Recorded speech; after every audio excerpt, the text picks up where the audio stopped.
కనీసం చూసిన దాఖలాలు కూడా లేవు వీళ్ళిద్దరూ. ఆ రోజు ఆయన ఉండేది వేరే లొకేషన్లో, గొడవలో వేరే లొకేషన్, టౌన్ మధ్యలో గొడవ జరుగుతా అంటే ఆయన ఉన్నాడు, టౌన్ మొదట్లో ఈయన ఉన్నాడు. అసలు ఆయన తటస్థపడలేదు. ఆయన మీద ఆ గొడవ జరిగేటప్పుడు రాళ్ళు ఇటువైపు నుంచి అటువైపు నుంచి పడ్డాయి. చిన్న రాయి ఏదో తగిలి ఉండొచ్చేమో బహుశా, కానీ చిన్న రాయి కాబట్టి అసలు ఆయన మరుసటి రోజు ఆయన అదే రోజు మెడికో లీగల్ కేసు కూడా పెట్టలా. అంటే ఎంత చిన్న ఘటన అది, జరిగిందో లేదో కూడా తెలియదు.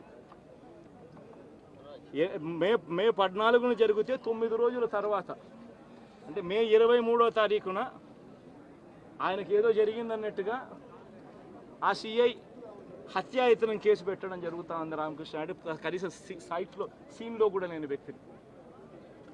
ఇది అన్యాయం కాదా అని అడుగుతా ఉన్నా. అసలు ఇన్సిడెంటే జరిగిందో లేదో కూడా తెలియదు ఆయనకి. ఏ మేర ఇన్సిడెంట్ నిజంగానే జరిగిందంటే మే 14న ఆయన జరిగిందంటే మే 15వ తారీఖునే మెడికో లీగల్ కేసు ఎందుకు పెట్టలేదు? 17వ తారీఖున సిట్ వేసింది కేంద్ర ఎన్నికల సంఘం. 17వ తారీఖు నుంచి 20వ తారీఖు వరకు పల్నాడు ఏరియాలో ఆ సిట్ బృందం తిరిగి ఇన్సిడెంట్ జరిగిన ప్రతి అంశం మీద రిపోర్ట్ ఇచ్చింది. ఆ రిపోర్ట్ ఇచ్చిన దాంట్లో, ఆ సిట్ ఇచ్చిన రిపోర్ట్లలో ఎందుకు ఈ అంశం రాలేదు? మరి ఈ రకంగా ఒక మనిషిని హత్యాయత్నం కేసు మీద బిగించడం ధర్మమేనా? ఇంకొక కేసు కూడా తన మీద హత్యాయత్నం కేసు పెట్టాడు. మే 13వ తారీఖున ఎన్నికల సమయంలో పాల్వాయి గేట్ అనే పోలింగ్ కేంద్రం దగ్గర తాను అక్కడికి వెళ్ళినప్పుడు జరిగిన ఘటన మీద అసలు ఎందుకు ఆ ఘటన జరిగింది? ఎవడన్నా కొద్దో గొప్ప కనీసం ఆలోచన చేసేవాళ్ళు ఎవరైనా ఆలోచన చేయాలి కదా. అక్కడ ఉన్న ఎస్సీలను, ఆ గ్రామంలో ఉన్న సామాజిక వర్గం వాళ్ళు గ్రామంలో ఉన్న బూతులు లేకపోయి ఓట్లు వేసే పరిస్థితి లేకుండా ఉన్నప్పుడు ఎమ్మెల్యే అక్కడికి ఆ గ్రామానికి వెళ్ళినప్పుడు ఎమ్మెల్యే ఆ పరిస్థితిని చూసి ఎస్పీకి 4 సార్లు 5 సార్లు 10 సార్లు ఫోన్ చేసినా కూడా ఎస్పీ రాని పరిస్థితిలో ఉన్నప్పుడు, కనీసం సిఐని ఎస్ఐని కూడా పంపించిన పరిస్థితిలో ఉన్నప్పుడు, అటువంటి బూతులో, సెన్సిటివ్ బూతులో కేవలం ఒకే ఒక్క హోంగార్డును పెట్టి బూతులు నడుపుతూ ఉన్నారు. అటువంటి పరిస్థితిలో అన్యాయం జరుగుతూ ఉందని చెప్పడం కోసం, అన్యాయం జరుగుతూ ఉన్న వాళ్ళ పక్షాన్ని నిలబడడం కోసం ఎమ్మెల్యే లోపలికి పోయి ఈవీఎంను పగలగొట్టే కార్యక్రమం జరిగింది. ఎందుకు ఈవీఎంలో నిజంగానే ఎమ్మెల్యేనే రిగ్గింగ్ చేసుకుంటా ఉంటే, ఎమ్మెల్యేకి అక్కడ నిజంగానే ఎమ్మెల్యే పరిస్థితి అంత బాగుండింటే ఎందుకు ఎమ్మెల్యే ఈవీఎం పగలగొడతాడు?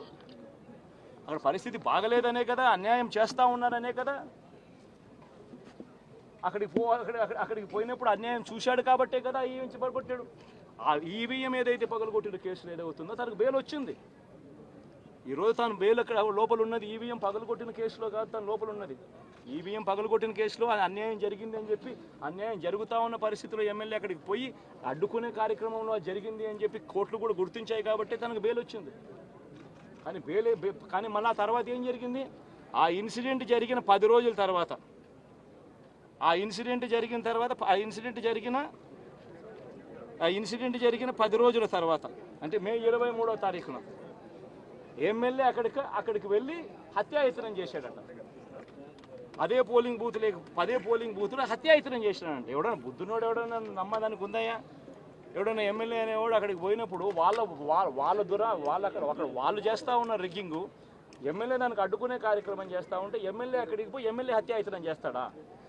చెప్పడానికైనా హద్దు పొద్దు ఉండాలి కదా. 10 రోజుల తర్వాత ఎమ్మెల్యే హత్యాయత్నం చేశాడని చెప్పి కేసు పెడతారు 10 రోజుల తర్వాత. ఇప్పుడు నిజంగానే అటువంటి ఇన్సిడెంట్ జరిగిందంటే సిట్టు 17వ తారీఖు నుంచి, మే 17వ తారీఖు నుంచి 20వ తారీఖు లోపల మధ్యలో ఇచ్చిన రిపోర్ట్లో, ఆ సిట్లో అది చెప్పాలి కదా, ఇది జరిగింది, ఎమ్మెల్యే అనే వ్యక్తి హత్యాయత్నం చేసే కార్యక్రమం చేశాడు అని చెప్పి రావాలి కదా. మరి ఎందుకు సిట్ రిపోర్ట్లో రాలేదు? ఈ రకంగా ఒక మనిషిని కేవలం 4 సార్లు ఎమ్మెల్యే, తాను 2000 కన్సిస్టెంట్గా 4 సార్లు ఎమ్మెల్యే గెలిచాడు. 2009లో గెలిచాడు, 2011లో గెలిచాడు, 2014లో గెలిచాడు, 2019లో గెలిచాడు. ఒక మనిషి కన్సిస్టెంట్గా 4 సార్లు ఎమ్మెల్యేగా గెలుస్తూ వస్తున్నాడు అని అంటే ఆ మనిషి మంచోడు కాబట్టే గెలుస్తూ వచ్చాడు, ఆ మనిషి మంచోడు కాబట్టే ప్రజలు ఆశీర్వదిస్తూ వచ్చారు. అటువంటి వ్యక్తిని తీసుకొని వచ్చి తప్పుడు కేసులలో ఈ మాదిరిగా బిగించడం ఎంత మటుకు ధర్మం? ఈరోజు ఒక్క రామకృష్ణ నాయుడు ఒక్క పరిస్థితే కాదు, రాష్ట్ర వ్యాప్తంగా ప్రతి గ్రామంలోనూ కూడా ఇదే కార్యక్రమాలు జరుగుతూ ఉన్నాయి. ప్రతి ఒక్కరూ కూడా వాళ్ళ స్థాయిలో రెడ్ బుక్స్ అని చెప్పి రెడ్ బుక్లు పెట్టుకొని ఉన్నారు. చంద్రబాబు నాయుడు స్థాయిలో చంద్రబాబు నాయుడు ఒక రెడ్ బుక్, లోకేష్ స్థాయిలో లోకేష్ ఒక రెడ్ బుక్, ఎమ్మెల్యే స్థాయిలో ఎమ్మెల్యే ఒక రెడ్ బుక్, మండల స్థాయిలో మండల నాయకుడు రెడ్ బుక్, గ్రామ స్థాయిలో గ్రామంలో ఇంకో రెడ్ బుక్, గ్రామ స్థాయిలో ఇంకో నాయకుడు, గ్రామ స్థాయిలో ఇంకో రెడ్ బుక్లలో పెట్టుకొని ఏం చేస్తూ ఉన్నారు? అతి దారుణంగా అన్యాయంగా ఆస్తులు ధ్వంసం చేస్తూ ఉన్నారు. రాష్ట్రం మొత్తం దాన్ని చూస్తూ ఉంది, కానీ ఎవడు మాట్లాడడం లేదు.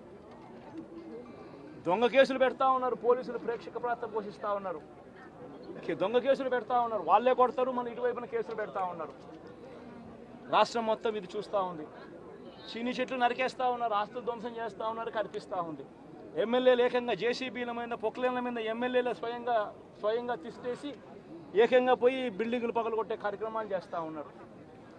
ఇంతటి దారుణంగా నిజంగా చేస్తూ ఉన్నారు అని అంటే ఎల్లకాలం ప్రభుత్వం మీది కాదు, ఎల్లకాలం రోజులు మీయే ఉండవు చంద్రబాబు, అది గుర్తుపెట్టుకో.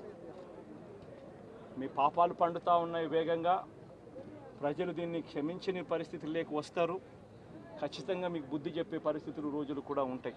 చేతనైతే మంచి చేయండి, మంచి చేసి ప్రజల మనసులు గెలుచుకుని ఓట్లు ప్రజల మనసుల్లో స్థిరస్థాయిగా నిలబడే కార్యక్రమం చేయండి. కానీ తప్పుడు రాజకీయాలు ఈ మాదిరిగా నువ్వు ఒక్కరివే చేస్తావు అనుకుంటా ఉన్నావు. ఇదే మాదిరిగా కొనసాగితే రాష్ట్రంలో ఒక తప్పుడు సాంప్రదాయానికి నువ్వు నాంది పలుకుతా ఉన్నావు. నువ్వు వేసే ఈ బీజం, నువ్వు వేసే ఈ తప్పుడు సాంప్రదాయం, రేపొద్దున నువ్వు వేసే ఈ బీజం చెట్టు అవుతుంది. రేపొద్దున నువ్వు ఏదైతే ఇత్తుతావో అదే పండుతుంది. రేపొద్దున మళ్ళీ మీ గ్రామాలలో మీ కార్యకర్తలకు ఇదే పరిస్థితినే ఇదే మాదిరిగానే మళ్ళీ జరిగే కార్యక్రమాలు కూడా జరుగుతాయి. అటువంటి తప్పుడు సాంప్రదాయాలు దయచేసి ఇప్పటికన్నా ఆపండి. నాయకులుగా ఉన్న మనలాంటి వాళ్ళం ఇలాంటివి ప్రోత్సహించకూడదు. ఇలాంటివి ఎవరు తప్పు చేసినా తప్పు అని చెప్పే కార్యక్రమం నాయకులుగా మనం చెయ్యాలి. కానీ దగ్గరుండి ఈ మాదిరిగా ప్రోత్సహించడం అతి దుర్మార్గమైన కార్యక్రమం. దయచేసి దీనికి ఫుల్ స్టాప్ పెట్టే కార్యక్రమం ఖచ్చితంగా చేయండి చంద్రబాబు అని చెప్పి సందర్భంగా మరొక్కసారి చంద్రబాబును ఈసారి హెచ్చరిస్తున్నామని కూడా చెప్తా ఉన్నాం. ఈసారి కోరడం లేదు, హెచ్చరిస్తున్నామని కూడా చెప్తా ఉన్నాం. ఇదే మాదిరిగా జరుగుతూ పోతూ ఉంటే మాత్రం ఎవరైనా కూడా ఊరుకునే కార్యక్రమం జరగదు. రియాక్షన్ అనేది ఖచ్చితంగా ఉంటుందని కూడా చంద్రబాబు నాయుడు సందర్భంగా గట్టిగా చెప్తాం అనుకున్నాం. హెలికాప్టర్ తెప్పించి ప్రధానమంత్రి రాకమునుపు 2 days నేను తిరిగి ఇంచ్ బై ఇంచ్ ఈ పవిత్రమైన మట్టిని నీళ్లతో కలిపింది డ్రాప్ చేస్తా వచ్చాను. Hours together. అంటే ఒక యజ్ఞం. ఆ యజ్ఞం ఎందుకు చేశాను నేను? ఈ ప్రాంతం మొత్తం పవిత్రంగా తయారు కావాలి, ఎలాంటి శక్తులు అడ్డుపడకూడదు, దుష్ట శక్తులు కడాన వీళ్ళు దుష్ట శక్తులు కొన్ని వీళ్ళ ఎక్కడ దిష్టి తగులుతుందేమో అది కూడా తగలకూడదు అనుకున్నాం. కానీ మనం ఎన్ని చేసినా ఆ దుష్ట శక్తుల నుంచి అమరావతి కాపాడుకోలేకపోయాం. దట్ ఈస్ ది ఫియర్, బాధ, ఆవేదన. But God is great. సరే, రైతులకు సంబంధించి 10 సంవత్సరాలు యాన్యుటీ పీరియడ్ అయిపోయింది కదా, మళ్ళీ దాన్ని ఎక్స్టెన్షన్ చేసే అవకాశం ఏమైనా అన్ని ఆలోచిస్తామండి. ఆలోచించి అందరితో మాట్లాడాక అందరి అభిప్రాయాలు తీసుకొని ఏం చేయాలో వాళ్ళకి న్యాయం చేస్తాం. ఈ పునరుద్ధరణ పనులు ఎప్పటి నుంచి స్టార్ట్ అవుతాయి సార్? నిన్నటి నుంచే స్టార్ట్ కావాలి. ఎప్పటి నుంచి స్టార్ట్ అయ్యేది లేదు, స్టార్ట్ చేయాలి. నేను అధికార యంత్రాంగానికి చెప్పాం, నారాయణ గారికి ఉన్నారు, they will start. Sir investor confidence restore చేయడానికి ఏం చేయాలి? 1 minute please.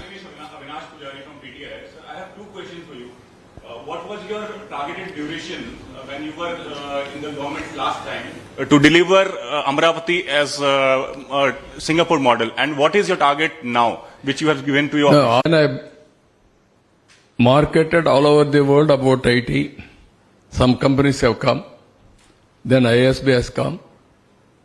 Then we started national games. Gachibowli we started. Then I considered outer ring road.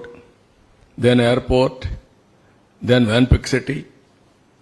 Always one by one, it all depends upon at that time, what is the investment it will come, how to promote, that is important for a city building. Creative way you have to move forward, not in a static way, or you can fix a building to construct, but not a city. One building you want to connect, what you need? One plan, money. One contractor. You can build 1 year, 2 years. It is not a building. It is a city promoted by various people. You have to build this city, not one person or one agency or one company. Sir financial crisis కూడా చాలా Second పెద్ద question ఎత్తున to you ఉంది. is, the farmer has given quite land to you, so they agitated for the development of Amravati, and many cases were booked on them. So will there be a call for it also? No, what I'm saying, all cases unnecessarily harassment has been done towards them. We will review everything. We will do justice for them. And also 5 years they are on the roads to protect Amravati.